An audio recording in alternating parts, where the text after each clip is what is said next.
Bienvenidos. En esta primera clase vamos a ver una introducción a la asignatura y a la neuropsicología. Vamos a hacer un repaso por los hitos más importantes que han propiciado que se cree la neuropsicología, que se desarrolle y que se consolide como una ciencia, como una disciplina científica de gran auge en la actualidad y también con un prometedor futuro. Vamos a hacer entonces ese breve repaso por la historia de la neuropsicología. Vamos a definir también qué es la neuropsicología, su concepto, y vamos a ver finalmente el ámbito de aplicación, sobre todo clínica, que tiene esta disciplina. La historia de la neuropsicología está ligada al conocimiento del cerebro, es decir, desde la antigüedad el ser humano se ha sentido muy atraído por descubrir cuál es la sede del alma, dónde está la sede del pensamiento y descubrir ese órgano tan fascinante como es el cerebro, pues todo ese descubrimiento, todas esas aportaciones que se han ido haciendo sobre el cerebro han consolidado, han propiciado la creación de la neuropsicología. Podemos distinguir tres periodos importantes en este desarrollo de la neuropsicología como ciencia. Un primer periodo sería desde la antigüedad hasta el siglo II y luego un segundo periodo desde el siglo III al siglo XVIII, para terminar con un periodo ya más cercano a lo que es la actualidad, desde el siglo XIX hasta nuestros días. En la antigüedad encontramos los primeros casos de descubrimiento sobre cómo de alguna forma funcionaba el cerebro, con las primeras trepanaciones que vemos en cráneos, donde sabemos que se realizaban sobre personas vivas porque luego había una cicatrización y una curación alrededor del trépano, y fueron los primeros intentos o el primer surgimiento de la neurocirugía. Estas trepanaciones sabemos ahora que curaban a las personas sobre las que se llevaron a cabo, porque de alguna forma disminuye la presión intracraneal que sucede ante una lesión cerebral. Los primeros hallazgos de historias clínicas neurológicas relacionadas con casos de daño cerebral se encuentran en Egipto, en el papiro de Edwin Smith, donde hay unos 48 casos neurológicos descritos de cómo eran los síntomas y también la curación o el tratamiento o intervención que se hacía sobre estos pacientes. Dos son las situaciones geográficas importantes en los comienzos del desarrollo del conocimiento del cerebro y de la neuropsicología, como son Grecia y Roma. En esta primera parte o el primer periodo de antigüedad, el debate se circunscribía sobre todo a descubrir dónde está la sede del alma. En Grecia el debate era totalmente filosófico y tenemos, por ejemplo, los que pensaban que estaban en el cerebro y los que pensaban que estaban en el corazón. Como representante de filósofo que pensaba que el alma residía en el cerebro tenemos a Platón.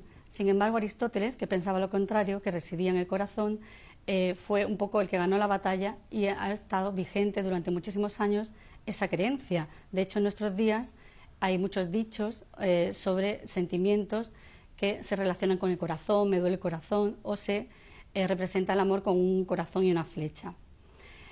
También debemos de destacar la figura de Hipócrates, que fue un filósofo que defendió la sede del alma en el cerebro, y como enfermedades, por ejemplo, como la epilepsia, que se consideraban sagradas, realmente no lo eran.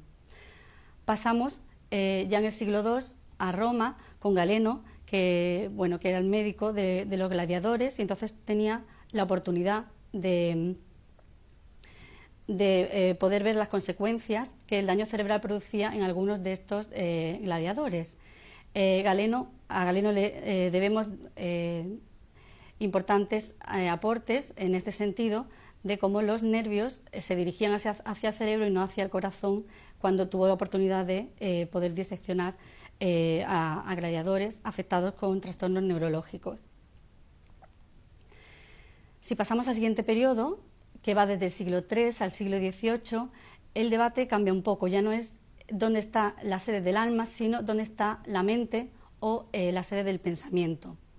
Podemos destacar también algunas figuras importantes o autores importantes que defienden una u otra tesis. Por ejemplo, Nemesio, que defendía que el pensamiento se encontraba en el cerebro, pero el debate quizá estaba en qué parte del cerebro se encontraba el pensamiento, si en los ventrículos, en esas cavidades que tiene el cerebro llenas de líquido, o por el contrario en la masa o en la misma masa encefálica. Nemesio fue el primer autor que creó o inventó la hipótesis ventricular, donde vemos que es la sede del pensamiento, según él, estaría en esas cavidades llenas de líquido. Tenemos también al filósofo Descartes, que creó el dualismo mente-cuerpo, que también ha estado vigente durante mucho tiempo, esa dicotomía entre diferenciar lo que es lo puramente mental de lo que es más físico. Y luego un exponente de la teoría contraria, que no estaría en la sede del pensamiento en los ventrículos, sino en el tejido cerebral, se debe a Vesalio. Si avanzamos hacia el tercer periodo que hablábamos, estaríamos ya en el siglo XIX hasta la actualidad, donde el debate va a ser sobre todo ver si las funciones cognitivas que están en el cerebro, de alguna forma, cómo están distribuidas o cómo están organizadas dentro del cerebro. Y aquí vamos a tener dos grandes teorías opuestas. Por un lado, el localizacionismo y por otro, el antilocalizacionismo. Lo que viene a decir el localizacionismo es que el cerebro está como parcelado en diferentes áreas concretas y a cada área específica le corresponde una función concreta del cerebro.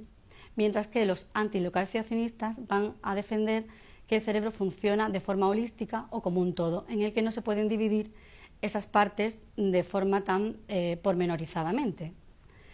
El máximo exponente del localizacionismo es Franz Joseph Gall, con su teoría de la frenología, donde a través de el estudio de las prominencias que podía tener el cráneo de una persona, intuía como si el cerebro también tenía esas prominencias, asumiendo que una parte muy prominente, muy desarrollada del cerebro, correspondía con una facultad que esa persona tendría también desarrollada. Entonces, en esas observaciones, esos estudios, fue parcelando, dividiendo al cerebro en multitud de zonas a las que fue otorgando una facultad específica o una habilidad concreta.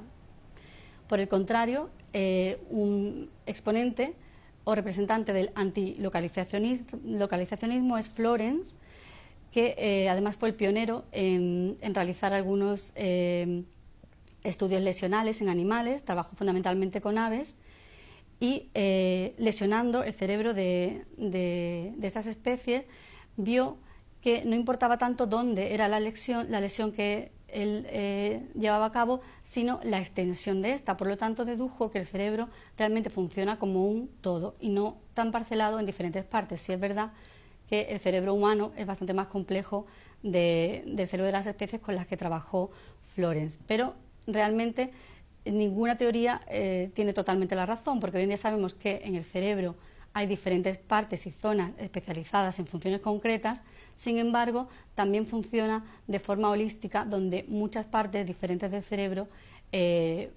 colaboran en diferentes funciones. Florence también fue el primero en advertir que tras una lesión cerebral se produce una recuperación espontánea, poco a poco y paulatinamente, de la lesión y de la función. Entramos ya más cercano a nuestros días con unos grandes hitos o grandes figuras que han ido aportando unas series de descubrimientos muy importantes y que han construido lo que es la neuropsicología moderna tal como la entendemos ahora. Quiero destacar, por ejemplo, los casos de Broca o de Wernicke. Broca, en 1861, descubrió que una zona concreta del cerebro, de la zona frontal, es la responsable de la expresión del lenguaje hablado. A esta zona, que se le ha denominado zona de Broca, sabemos hoy en día, está vigente, que es responsable de alteraciones en la producción o la expresión del lenguaje. 13 años después, Wernicke descubrió otra zona cercana a esta, en el lóbulo temporal, también relacionada con el lenguaje, pero no para la expresión, sino para la comprensión, denominada zona de Wernicke o área de Wernicke, y es la responsable de alteraciones en la comprensión del lenguaje. Gracias a estos dos descubrimientos se ha podido constatar por primera vez la especialización hemisférica del cerebro para algunas funciones como el lenguaje, que está especializado en el hemisferio izquierdo, y incluso Wernicke hizo los primeros modelos de neuropsicología cognitiva donde de alguna forma explicaba cómo se recepcionaba y se producía el lenguaje hablado.